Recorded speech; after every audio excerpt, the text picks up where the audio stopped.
Anna, how are you? Certification? Um, to be considered a certified interpreter, if an oral exam exists in your language pair, you must pass that oral exam with a 75% or higher. Depending on the state you're in, you may have to pass all three sections of that exam at once at a 75% or higher, or you may be allowed to retest only in the areas you didn't pass the first time. And after a certain number of attempts at the exam, as long as you get that 75% at some point in each of the three areas, then you are considered certified. To get that 75%, you must render the words or 75% of the words or phrases considered scoring units correctly in the opposite language. And scoring units are defined as either words or phrases that serve a particular linguistic function and are therefore considered points on the exam. So for example, 5% of your scoring units, let me do a little bit of calculation here. About 12 words or phrases on the test are going to be considered idiomatic expressions. Now they may be like the ones that I've found for you on the Idiomatic, which is this www.phrases.org.uk. So for example, come on, internet, don't do this to me. There we go. You may hear this as part of the script in English. You know, it could be a trial and the defense attorney could say, I know my client is accused of this terrible crime, but I believe he is a diamond in the rough. So your job, if diamond in the rough was considered as one of those 12 idiomatic phrases that you're being scored on, you would need to render a diamond in the rough in a way that makes sense and reflects the meaning in your language. So what does a diamond in the rough mean in English?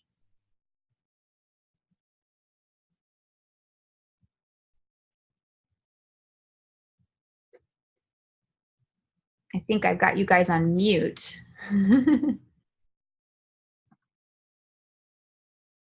Anybody knows what it means?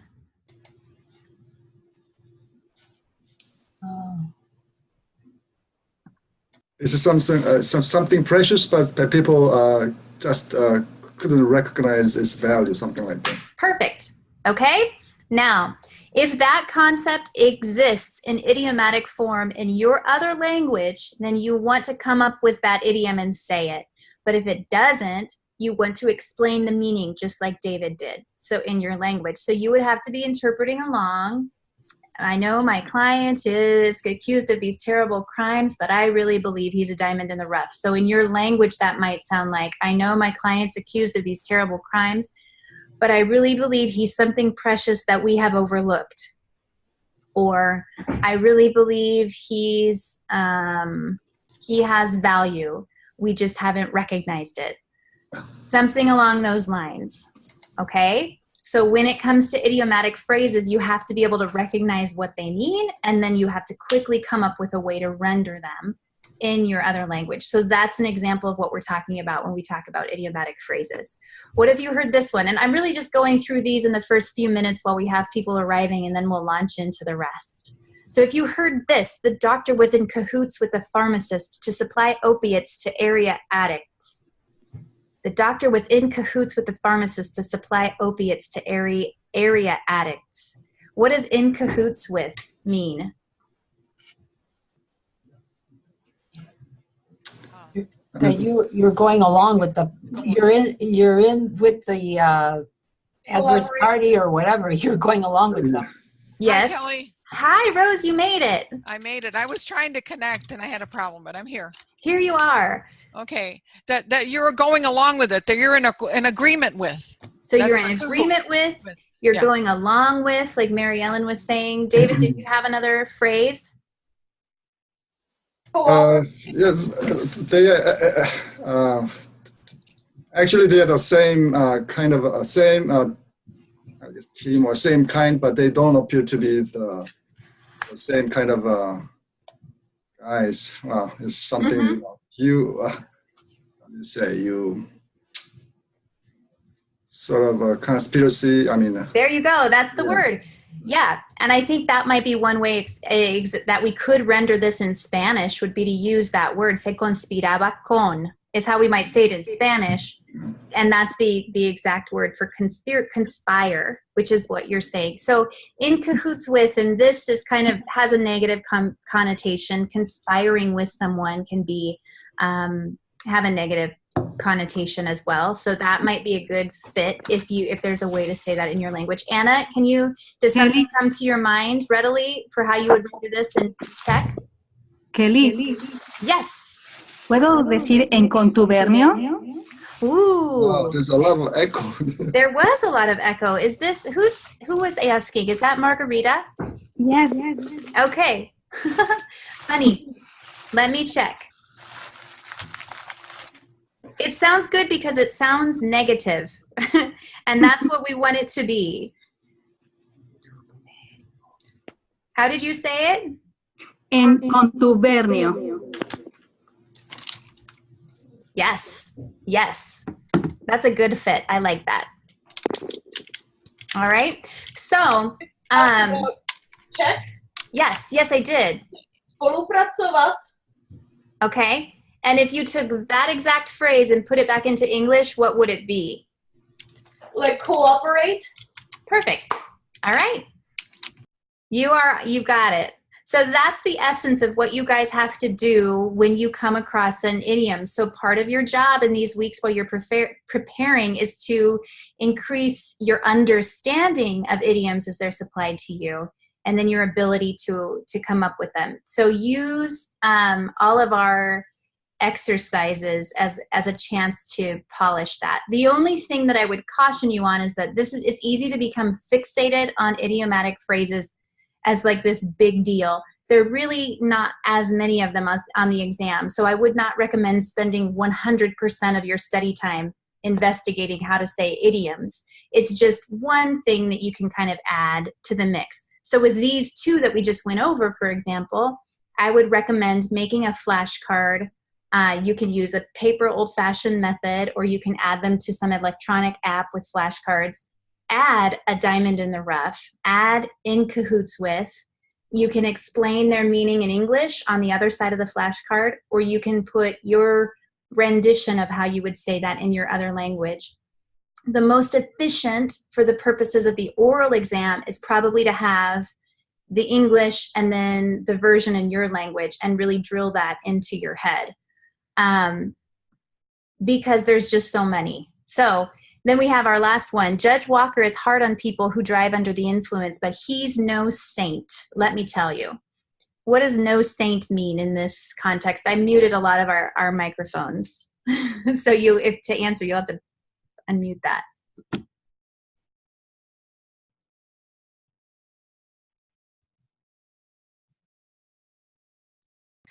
It means that he actually drinks himself. Mm-hmm. Right.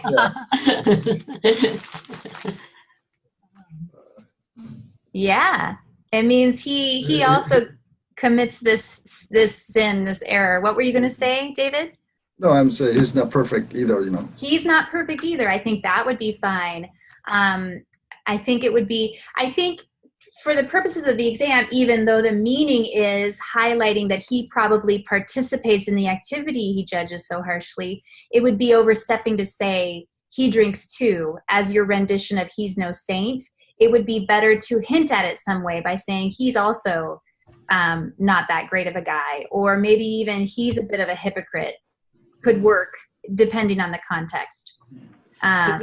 Could you say el tampoco es santo? Yes. I think you could. So, and for those who don't speak Spanish, that was kind of a literal rendition of this particular phrase. Sometimes, if it makes sense in your language to interpret it literally, go for it.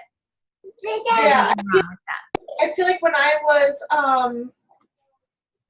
reading it, my initial thought was he's not among the saints. Mm-hmm. No, I really liked David's, he's not perfect. Yes. Because I think that's good. But I feel like if I would have, like my initial thought was to say he's not among the saints. I feel like I'd like to know from you whether you think that would have been acceptable. I do believe that would have been acceptable. The way the exam is written is that there's, it feels like a very rigorous exam. It feels like we have to get exactly the right answer that the rater is looking for. But in reality, the exam is built to allow for exactly what we do, which is interpretation. So there are certain things that are wrong. And for example, going as far as to say he drinks 2, that would have been incorrect. It goes too far beyond what the English version says, even though that's what it means. So Mary Ellen hit the nail on the head with what it means, but the interpretation should be vague, just like the English. So I do believe it would be fine to say he's not among the saints. I believe it would be fine to say he's not perfect either. I think you could maybe argue to go as far as to say he's a hypocrite in this sense. There's a lot of room to phrase this particular idiom to get the idea across. So I think you would have been fine.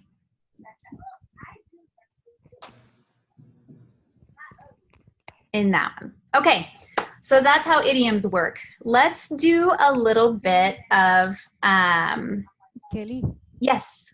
I have a question. Okay. How informal can you go in terms of these idiomatic expressions, and how regional? Because, when I just read it just very fast, and I interpreted that into Spanish, my initial reaction was, no es una perita en dulce. I don't know if that is just too regional, because I think that if I am in Mexico, everybody will relate exactly the meaning. I don't know if that will be relatable in the US or in other countries. So I will have really to find out how widespread is that expression, or how informal can we go without and still convey the meaning. Okay, that's an excellent question. So how regional can I be on the exam? My answer to that is go ahead and say it like people say it where you are from. If your language is spoken across a wide geographic area and the phrasing used in each region differs, the way the exam manual is written, it states that there's nothing on the exam that is very specific. You're not required to be able to interpret a very obscure phrase from a region that you'd only know that phrase if you'd spent time there. They do a lot of work to make sure that the language that they ask you to interpret is general as possible. And they also employ exam raters who have studied the language. They're experts in the language. So they should be able to recognize renditions from a wide variety of regions.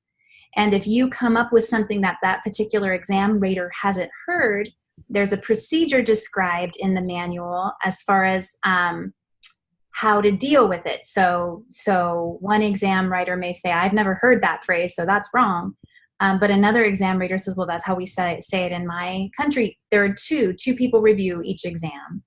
And then there's a review process that they go through. They may, upon investigating that particular phrase that you chose, decide, okay, well, that's sort of similar to what's being said here, but really it means this other thing, so we're not going to count it. But they are required to research whether or not your rendition is acceptable. Okay. What's wrong? What would be wrong Margarita, would be to change the register of the idiom. So that's where you've got to be careful. So if in your region, people use, let's imagine, for example, people use a lot of swear words and they don't really feel like swear words because everybody swears all the time. It would probably be counted wrong if you rendered just a simple idiomatic expression as a swear word, even if that's common in your region. Why? Because you've changed the register. So that's another layer of science with what you're doing. Oh yes, and that will be my problem because usually I do not swear. Actually, I need to go to the dictionary of expressions. Yes. Right, and try to figure it out. Yeah, that's a really good question. Maybe we should. I have one lecture. We would have to stick to all the English swear words, but we could talk about that because it's really challenging. How would I say that in my language, and what's right and what's wrong? So, but that's the thing that you've got to be careful, is not taking a register neutral phrase like "he's no saint" and making it into "he's a fucking liar," right? Mm-hmm. Obviously, that would be counted wrong because you've changed the flavor of that phrase and you've deviated from what the original speaker meant. So what she said, I couldn't hear what she said. She used a Spanish phrase which would equate to he's no expert in candies. Kind of, if you were really literal with it, right, Margarita? Yes, that will be like he is not a sweet person. Like yeah. Perita in dulce is literally like a pear in syrup. But perita, okay. Like a pear in syrup, but that is when we mean when somebody pretends to be, and they are not. Right. So this is an idiomatic expression. So that sounds great as a rendition for this because it's very idiomatic. So when you're faced on the exam with an idiomatic expression, you always want to try to render it as another idiomatic expression in your language. And in the absence of your ability to do that, then you explain the meaning. So Margarita, that would have been awesome as an option. But then if you heard that phrase in Spanish, you would want to say he's no saint. You wouldn't want to say he's no candied pear because that makes no sense. Make sense? Am I explaining how it works okay? Yes. All right. Okay. Great. So let's talk a little bit about the skills that you guys are working on. I do want to go through a little bit of the practice exam so we can get into how the scoring units work and everything, but I know that simultaneous was particularly challenging for a lot of people. The one on this practice exam is very difficult. It's probably more of the level of what you would find on the federal level exam if you're a Spanish interpreter. So it's definitely difficult, but if you can get to a place where you can interpret that, then what will come at you on the exam might even seem a little bit easy. So that's why I'm throwing it at you that way now. All right. The pace of that exercise that we took Monday night, the simultaneous portion about the destructive device and the tube bomb and all that stuff, was 120 words a minute. And that's what you'll hear on the exam. So if you just went back and listened only to the recording and did not interpret it at all, it would probably sound like the speaker is speaking really slowly. But when you're trying to interpret it, it feels really, really fast. So one of the things I want you guys doing consistently is shadowing. It's a technique exercise, and it does help wake your brain up. It helps you get going. You should be doing it before you go into court hearings. You should be doing it before testing. It's just a really solid practice for you as an interpreter. Can anybody tell me what shadowing is?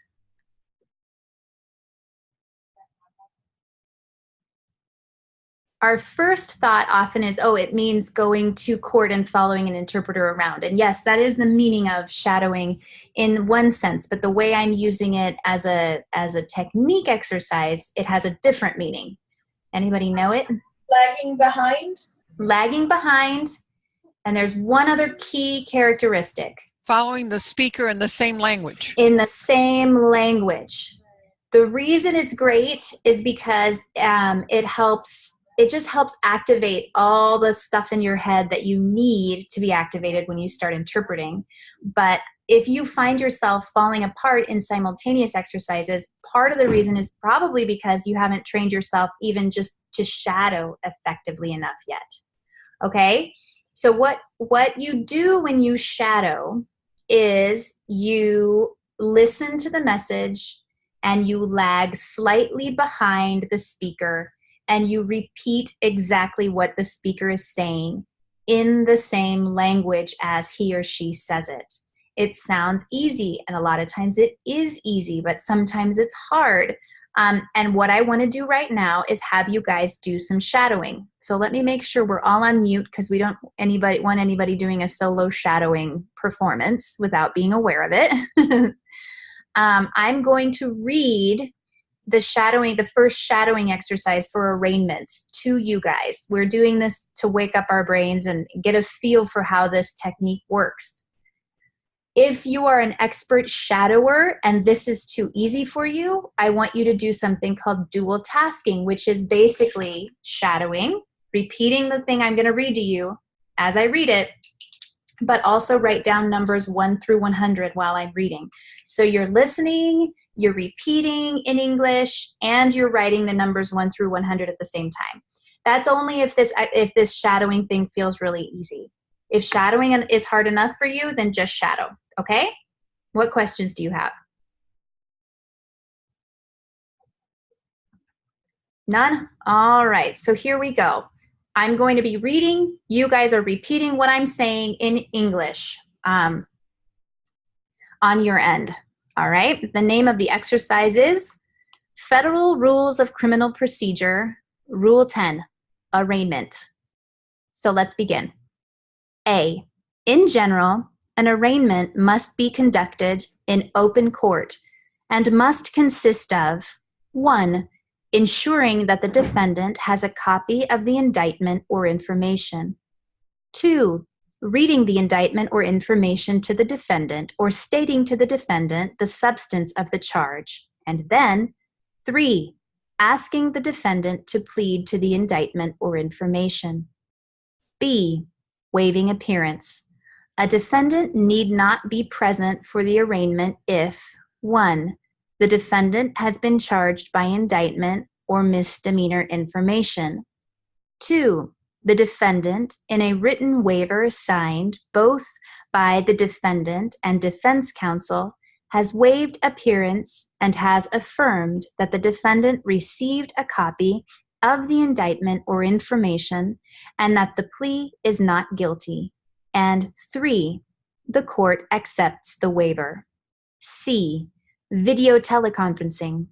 Video teleconferencing may be used to arraign a defendant if the defendant consents. Okay, so either tell me in the chat box or jump in with your voices. How did that go? If you were tested on shadowing and that were your shadowing certification exam, how would it have been? That would have gone well right now because I was watching your lips. Oh, And that helped me. good to know. Yeah. That's tougher for the exam since you won't have anybody's lips to watch, but That's right. That's right. It actually went really well for me as well. I didn't realize that I think that way anyway until you actually had me test that way. uh-huh. Good. It went okay for me, Kelly, but I don't know if I was trying to almost be behind you because I was afraid that then I wouldn't remember what you were saying. And I don't know I don't know if that's the way it should be because I'm recording it because I use that Buckaroo. Uh-huh. Sure. And I turned it on right now. Uh-huh. And sometimes when you do that, it like you, I don't know, it doesn't sound smooth. It doesn't sound smooth. Right. Well, and that's the thing with shadowing. You guys can adjust the difficulty level even if the exercise is the exact same one. So how do you raise the difficulty level? you close your eyes, Rose, and don't look at the speaker, or you I'll do that next time. Okay, you write numbers 1 through 100 while I'm talking, or you try to lag an entire thought behind the speaker. So you're really pushing yourself to have to remember a lot more words and kind of train yourself to increase the lag time that you can manipulate, which will help you be a more accurate simultaneous interpreter down the line. For those of you who, I know I've worked with Korean interpreters briefly in the past, David, and they said that simultaneous is particularly difficult because sometimes you have to wait, 10 words before you can even start putting the message into Korean, because you need one verb before Right. before you can begin. Right. And so part of what you can do when you shadow, when you do the technique exercise we just did, is you can play with lag time. You can, instead of, let me show you guys the words just so we can refer to it.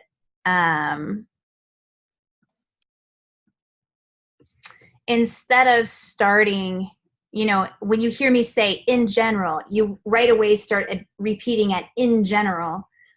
You can try to make yourself wait until, in general, an arraignment must be conducted in open court. So after I say the word court, you can jump in, because you're forcing yourself to have a longer lag time, which eventually will pay off when you're working on simultaneous English into your other language, because you'll have trained yourself to wait longer before you begin. So that's a way to add difficulty to it. Let me see.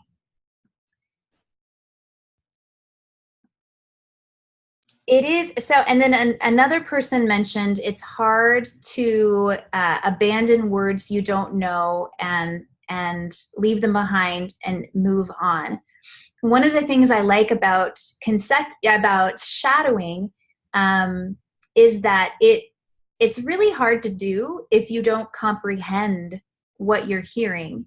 And so this little exercise can force you to face the fact that, hey, maybe I'm not even understanding these words. And then you go back and you look at the script and you dig through and figure out, okay, what is she even saying when she says waving appearance? Okay, waving appearance, that's what the words look like. That's how they're spelled. This is what they mean. And you'll discover that the more you understand the message coming at you, the easier it is to shadow. I found, for Spanish speakers, I found a podcast that is out of Cuba, and it's just the news of the day. So it's at a news anchor's rate of speech, so it's very quick, and it's also Cuban Spanish, which is an accent that's very challenging for me and different from what I hear day to day. And so that's very challenging even to shadow. And the reason is because of comprehension. So I have to go back through then. I work on it for 3 minutes, and then I have to go back through and play it and try to write down words and figure out what I wasn't understanding, and then go back and try again. But, even eliminating the act of putting this into a different language, all of that's really, really instructive. Let's try it again. Shadowing. So you're leaving it in the same language, and figure out a way to make it more challenging this time. I'm going to read it at more or less the same pace. So I want you adding, counting out numbers. I want you making yourself wait longer before you begin shadowing and see how that goes. If you feel really ambitious, every so often you could substitute one of the words for a synonym or an explanation of it. So you stay in English, but your shadowing might sound like, in general, a hearing in which the charges are read instead of arraignment. A hearing in which the charges are read must be conducted in open court and must be made up of instead of must consist of. So that's called paraphrasing, and just every so often you throw a synonym in, which is very challenging, and it's really good for your agility with the language too.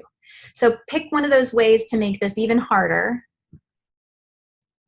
All right. And let's shadow, oopsies, let me double check. You guys all on mute. Mute, mute, mute, mute, mute, mute, mute. I'm not going to look at you this time. Okay. Good for you. All right. Okay. I think we're good. Let me start. So you guys are shadowing. The name of the exercise is Federal Rules of Criminal Procedure. Rule 10, arraignment. A, in general, an arraignment must be conducted in open court and must consist of 1, ensuring that the defendant has a copy of the indictment or information. 2, reading the indictment or information to the defendant or stating to the defendant the substance of the charge. And then 3, asking the defendant to plead to the indictment or information. B, waiving appearance. A defendant need not be present for the arraignment if 1, the defendant has been charged by indictment or misdemeanor information. 2, the defendant, in a written waiver signed by both the defendant and the defense counsel, has waived appearance and has affirmed that the defendant received a copy of the indictment or information and that the plea is not guilty. And 3, the court accepts the waiver. C, video teleconferencing. Video teleconferencing may be used to arraign a defendant if the defendant consents. All right, how'd that go? It went well. I tried to do some numbers. Good job. Yeah, I tried to lag a little bit more, so I waited a couple more words to be spoken by you. So Perfect. it's the second time it gets better than first time. So Good. Yeah, it was much better for the second time. True. Good. Yeah, I tried to lag as much as I could. And I'm going to listen to the recording, but I'm sure that it sounds choppy because I wait and then I wait and then it doesn't like go smooth. I know it's not going smooth, but I was able to retain a little bit more and then continue. Yes. Yeah, it's it's a process, and it's great that you're going back and reviewing just even your shadowing exercises, because it's very informative to hear, okay, what would a person listening to me experience if they didn't hear the first message? You can pick up on things you mispronounce. You can pick up on things that you seem to not be comprehending because you muddle them together. All of that stuff is really important to focus in on. I feel like I ended up lagging farther behind so that I could try to remember more, and I felt like that was a very good exercise, very good practice thing to do. Good. So each unit that we have, there is a technique exercise of some kind available. So right now, we're kind of finishing up with week 2 practice exam stuff and starting to look at week 3 arraignment stuff. So do take time every day to do the shadowing exercises that are available for arraignments. One is what we just did now, and there's an additional one that's specific to Illinois, which is kind of nice for you guys because it may help you have an idea of what terms may come up if you're called into an arraignment hearing. Another thing to mention, if you are technologically inclined at all, Martha, one of our participants, I don't know if you guys can see this or not, she worked on downloading the Canvas student app. So she does a lot of coursework from her phone. And that also means that she has access to all the audio material from her phone, which is great if you find yourself, with 20 minutes to kill before your hearing. If you have a smartphone and a connection, you can log in and do the shadowing while you're sitting there. One thing to remember is that when you download this app, you have to enter the login details that you created, but you also have to choose the institution that you're taking classes through. So if this were the University of Chicago, that's what you would pick. However, it's just me, so you choose Free for Teachers. That's the name. I will write it in the chat for everybody. And this is only once. You only have to do this when you very first set up your phone. But the institution is Free for Teachers when you're prompted to choose your school or your institution.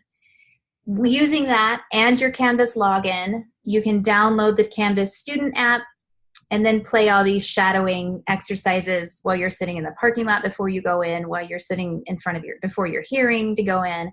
I don't recommend playing them in the car while you're driving. Even though it's easier than interpreting, it's still distracted. Be very careful. But if you take a train back and forth to work, you can certainly do it then. So there you go. All right, now that we've woken up our brains for, with our shadowing, let's do just a little bit of simultaneous interpreting. You guys should all still be on mute. Double check so nobody's doing a solo interpretation. This is simultaneous. And let me get to, I'm just going to read the simultaneous exercise that was on the exam, and then we'll start discussing it a little bit. Okay? So your job is, if anyone were to walk in the room, they should hear your other language right now, even though if they walked into where I am, they'd be hearing English. You're interpreting. A couple survival techniques.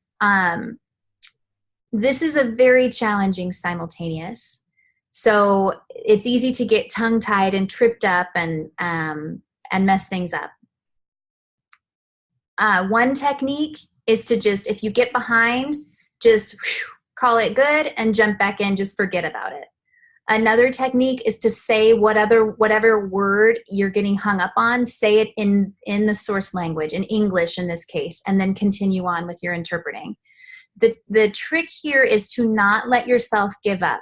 On the date of the exam, if you get tripped up and you know for sure you've missed 50% of these scoring units, there's no way you passed it, I still want you to fight through to the very end of the simultaneous. I want you to imagine you're interpreting for someone, for a really mean judge who won't slow down for you, and you're just making your best effort, and the person who's listening to you deserves to have as much of this statement as you can put into your other language. So you're going to fight through it from the very beginning to the very end. And the techniques you can use today are repeating certain tricky phrases in English, or just stopping your interpretation and jumping back in when you're ready. But do not give up, okay? All right, let's do simul. Here we go. We've arrived at that point in the trial where both sides will give closing arguments. Your Honor, ladies and gentlemen of the jury, and esteemed members of the defense team, thank you for being here with us today as we draw to a close our pursuit of a just disposition in the case now before us. As you well know by now, my name is Cecilia Bernhardt, and I am the prosecutor who carries the burden of proving that on December 8th, 2015, defendant Juan Carlos Jimenez knowingly possessed certain weapons not registered to him by this state's government, to wit, 1, a destructive device consisting of a metal pipe, fuse, and gunpowder, all contained within a plastic container found inside the trunk of a green Subaru Forester in North Platte, Nebraska. This in violation of Title 26, Nebraska Criminal Code, Section 58D. I am also charged with the task of proving to you beyond a reasonable doubt that on December 17th of last year, this same defendant knowingly possessed firearms and ammunition which he purchased within this state, despite his having been previously convicted of a crime punishable by imprisonment for a term exceeding 1 year. To wit, 1, a Marlin 22 caliber rifle, serial number XZ1Q. This in violation of Nebraska Revised Statute 81D. Ladies and gentlemen, before I continue, let me just thank you for your conscientious attention up to this point. It has been a long week. We've heard testimony from a variety of sources, and some of it was enough to make our heads spin. But we have come to the end. In just a matter of minutes, you and your companions will retire to the jury room, where you will weigh the evidence against Mr. Jimenez, and you will decide whether or not you are convinced that he is indeed guilty of the 2 very serious crimes he's been accused of. Now, as soon as I finish here, the defense team is going to address you. They will attempt to explain away his actions, claiming that he is a victim of entrapment. They really want you to believe that 2 longtime members of this state's highly regarded law enforcement team, Officer O'Malley and Officer Jones, went to the trouble of tricking Mr. Jimenez into doing something that, in another situation, he never would have done. They may admit that our versions of events is feasible. Yes. They may concede that what we argue, which is that Mr. Jimenez approached an undercover informant for the police and initiated the events that have culminated in this week's trial, is possible. Sure. But they will try to convince you that their version, the notion that Mr. Jimenez was a victim of police trickery, is possible enough that you should find him not guilty. Now, I don't know about you, but that just doesn't jibe with my common sense.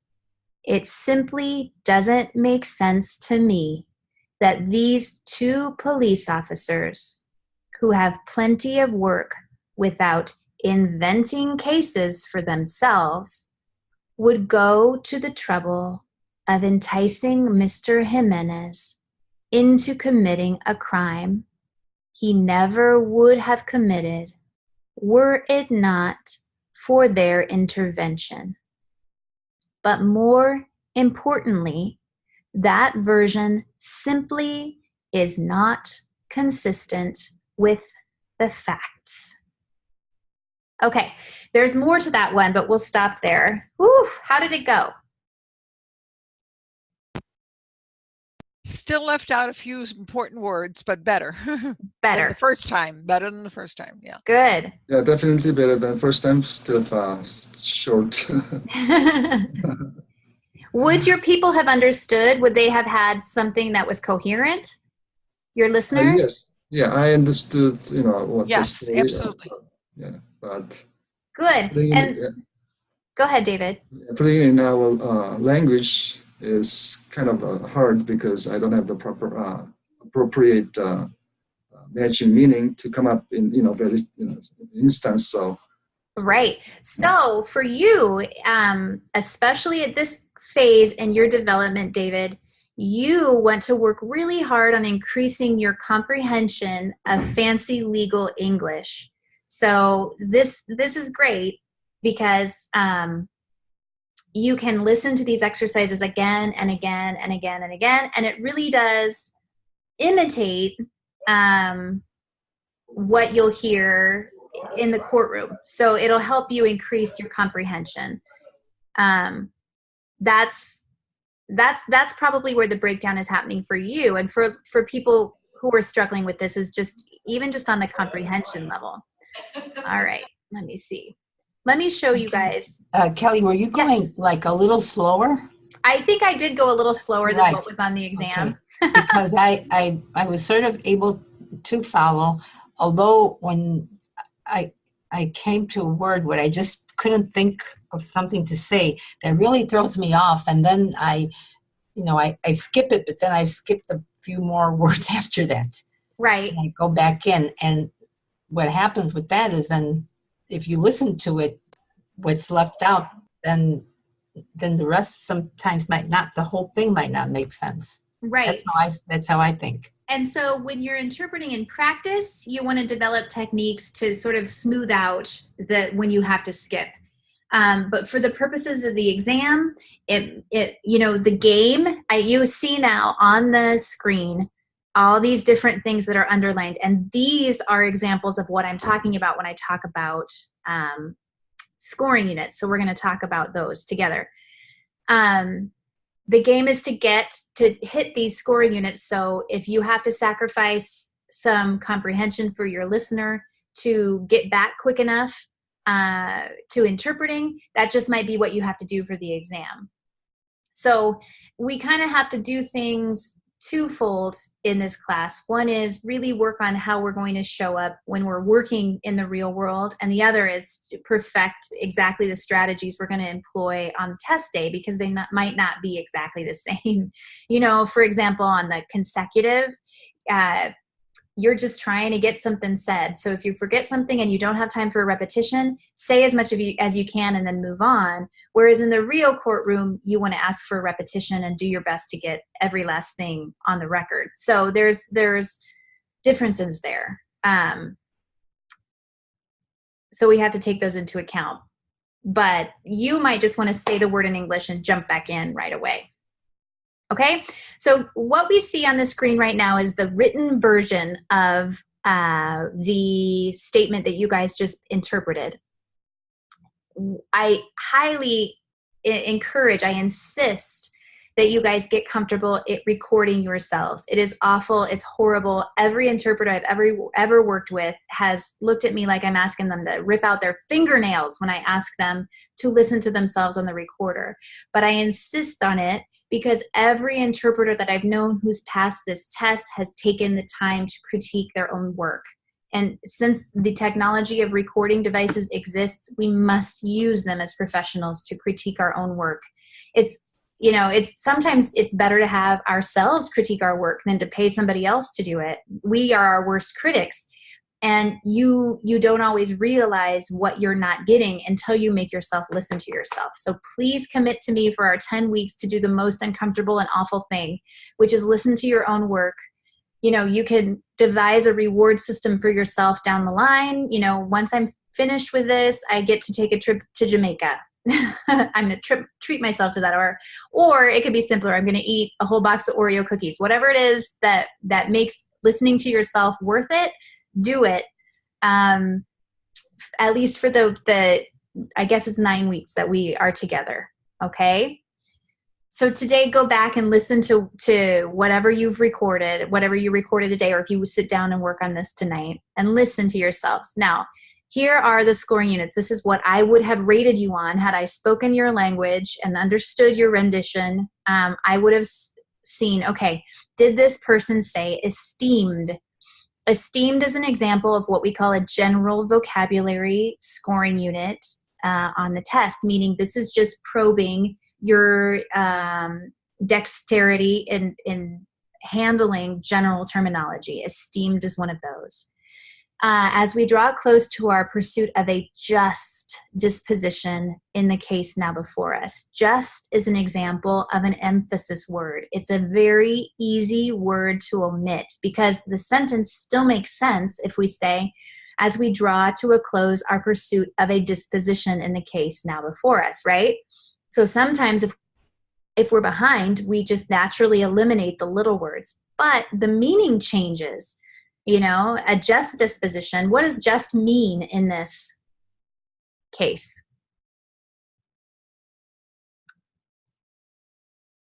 That it's just that Fair. it's fair, yeah. Fair, exactly. So we are out. Also, you may have noticed, you may have heard just down here. It's also a scoring unit, and it's the same kind of scoring unit, but the rendition will probably be different in your language because up here, scoring unit number 2 means fair, and down here, scoring unit number 27, in just a matter of minutes, you and your companions will retire. It's an emphasis kind of a word. It's like saying in a mere matter of minutes, or in a couple of minutes, or My initial thought was only. Would that have counted? only would count. That's what this word is functioning for. So here's an example, Anna, of what I mean when I say sometimes it's more instructive to know what wouldn't count. And here you could not use the word for fair because that doesn't make sense, right? So you don't want your rendition in Czech to be in fair minutes, you and your companions will leave, right? Makes no sense. So you need it to be in only minutes, in mere minutes, in a question of minutes, in a few minutes, however you come up with it. But that's what that word is there to do. What does disposition mean? This is a legal term. The results of the case, the findings. The final outcome of the judgment. Final outcome, results, that sort of a thing. So in Spanish, for my Spanish folks, I would say una resolución justa, maybe. We talk in juvenile court in Nebraska anyway of dispositions. Those are audiencias resolutorias, which for our non-Spanish would be like saying a resolution hearing. So disposition basically is referring like to an end product. But since this is a specific legal term in English, the procedure that you would follow if you don't have the benefit of a quality legal dictionary is you need to look up the term in English, figure out what it means. There's a resource called Black's Law Dictionary where legal terms are defined. So figure out what the legal term means and then access a glossary or dictionary in your language pair to give you some guidance on how you might render it. Or if you have a trustworthy legal dictionary, use that. I do want to show you, I wish I had put these on a slide deck, but let me see if I can do it here. I'm gonna alter this. My favorite resources, especially for you guys who speak languages other than Spanish, prose.com. Have you heard of this? So the way I recommend that you use this is a website from the dark ages of the internet. So it's not pretty. It doesn't look that great when you find it. And I would really recommend you Google prose term search to get straight to the point.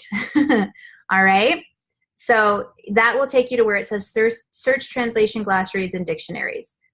Enter the term or phrase, disposition.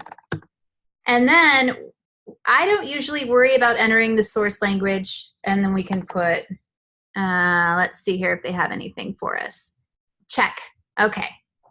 Because the program will detect what the source language is. You do want to put the target language, because otherwise you guys are going to get a whole bunch of stuff in Italian and French and languages that we don't need. So I don't know if you can see this, and you may have already known this, Anna, but this is what this particular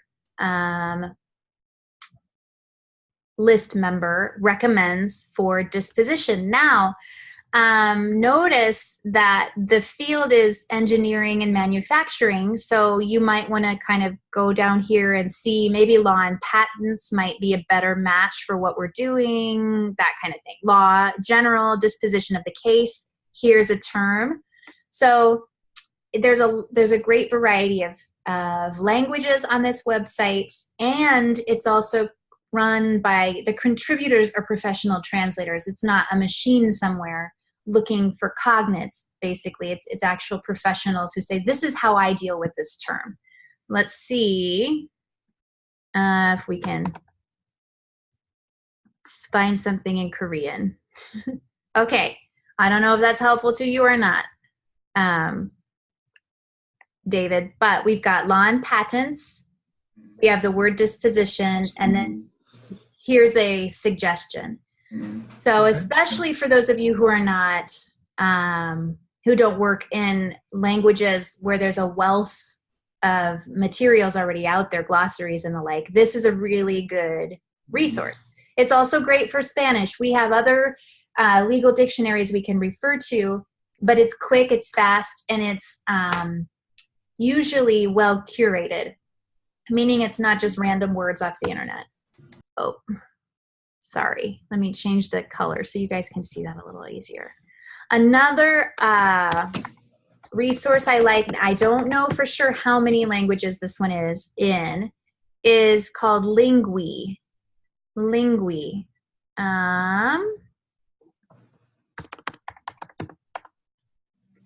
Lingui.com, and this is a more modern and more contemporary website, so you don't have to try to do the term search thing that I told you. We have Polish, German, French, Portuguese, Italian, Russian, Japanese, Polish, Dutch, Swedish, Danish, Finnish, Greek, Czech. Dun, dun, dun. Okay. Okay. We'll see. So here we go. And what I like about this one is that it gives you a context, and then it tells you a source. Usually stuff from the European Union is great because it's their professional translators that are rendering all this terminology. Stuff from like webmd.com might not be as reliable because it's you know, we don't necessarily know who the translator is. But I like it because it gives you some context and you can read and see a good bit. Oopsies, I'm getting some feedback. Just a second, my friends. All right. We had Polish as an option on this one too. So it'll give you in a lot of cases, it'll give you right away the term and then some other renditions that they've seen with their algorithms. And then again, down here, the context. Let's see, David, if we have any Korean. Come on, Korean. Fingers crossed. No, oh, more languages. It looks like this is mostly stuff from the EU. But if they ever, oh, well, there's Japanese. But one thing is also keep an eye out. Sometimes they pay translators, these guys for these websites, to review websites and renditions and stuff. So, so you can keep an eye on that and see if there's options. Oh, a song, we do have Chinese. I don't know which variant of Chinese specifically they're talking about, but this could be a good resource for you guys. I just, can you hear me? Yes, I can. I just put disposition and the translation wasn't good. Okay, bummer. But That's a the bummer. one you just recommended, Proust.com, it was perfect. Excellent. Good. Mhm. Good. Wonderful. So I'm happy. Yeah, the let me- word disposition in Czech that we found was more like at your disposal. Okay. Oh, interesting. Well, maybe it would be good to comb through Lingui then as an option as well, and see if you can find the exact context. Because as you guys know, it all depends on context. So at your disposal might work if the way we said disposition in English were different. So see if you can get a sense of the context. The other thing about the prose, the other one, the first one I showed you, is that it's a forum. So especially if you guys work in languages where there's not already a big body of work in the legal field, you can start posting your questions and posting your contributions and helping colleagues who are also muddling through this like you are. Let me... there's another resource, wordreference.com. I really like wordreference.com for idiomatic expressions and for slang type stuff, and it's gotten a lot stronger in Spanish anyway with the definitions of words. So yes, I do use it as a resource. Where you want to be careful with word references sometimes in the forums. Like if you want to ask a specific question about how to say a very precise legal term, you could end up with somebody's opinion who, you know, works as a second grade teacher and doesn't really know what we do day to day. You know what I mean? So that's the risk of word reference. But I think it's another in-depth body of options out there. I haven't ever heard people's take on it for Polish, for example. So I'd be interested in some of you guys, you know, song, like if this is available in Chinese and you look at it, let me know your thoughts and I would be happy to pass that on to other people. All right. So let me get back to where we were.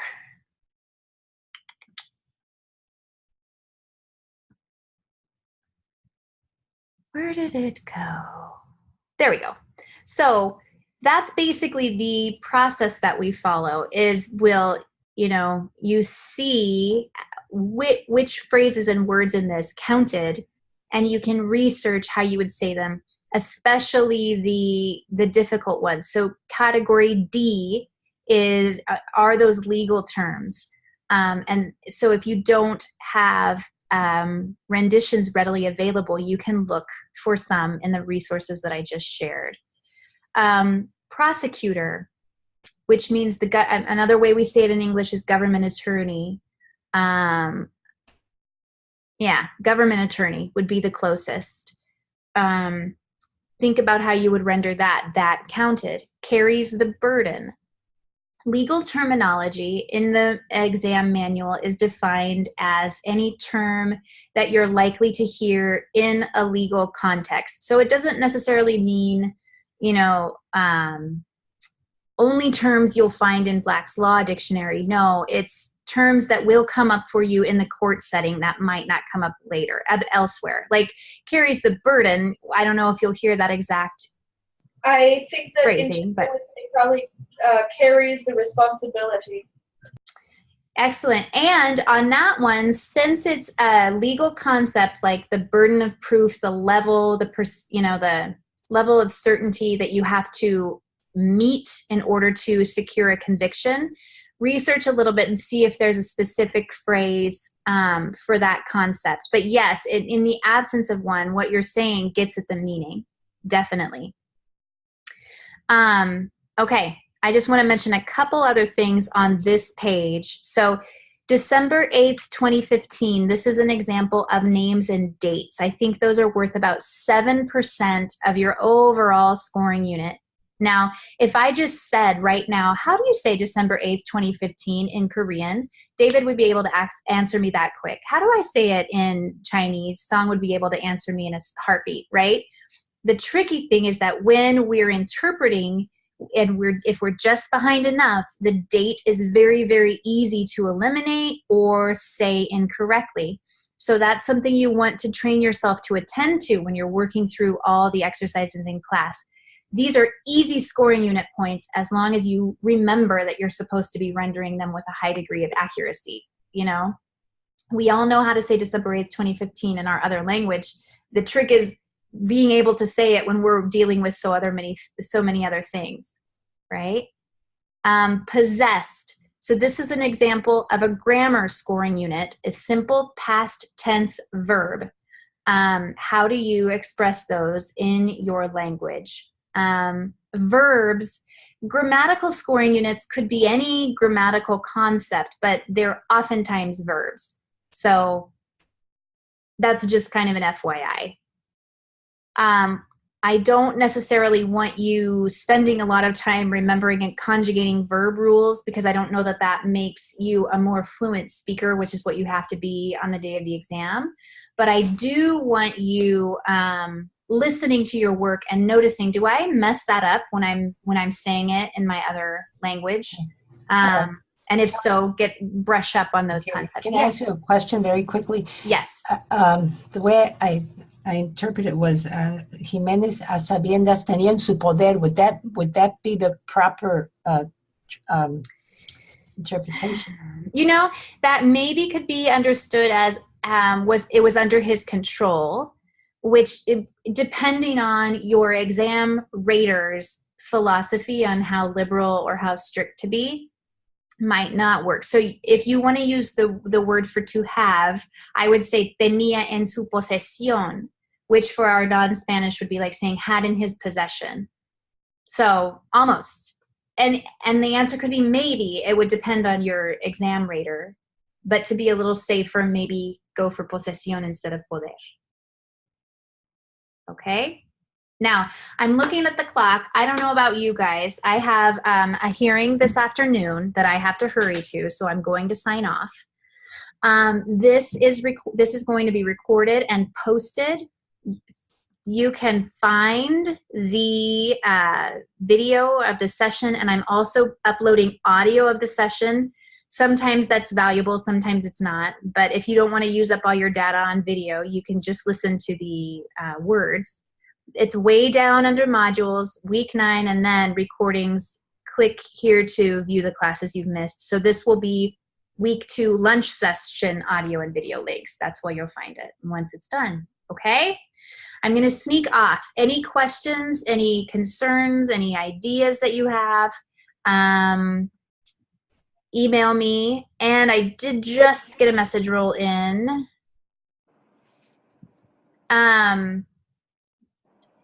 So for grammar stuff, for Spanish speakers specifically, preterite versus imperfect, yes, those will come up on the exam because that's something that's a thorn in the side of non-native Spanish speakers. So they want to see how well you manage that. In that particular context, I would go with just tenía.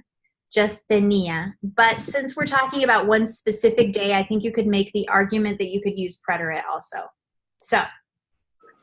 Oh, good. I just heard that from Song that word reference is great in Chinese. So good. I'm glad that's a good resource. So those websites will be linked in this video, and you can always email me with more questions, okay? All right, everybody. You have an awesome rest of your day. We'll see each other next Monday night. Thank you, Kelly. Okay, Bye, Kelly. Thank you for being here. Bye, Bye-bye. Kelly. Thank Bye. you. Thank you. Bye. Thank you, Kelly. Bye. You're welcome. Thanks for coming. Bye-bye. Bye.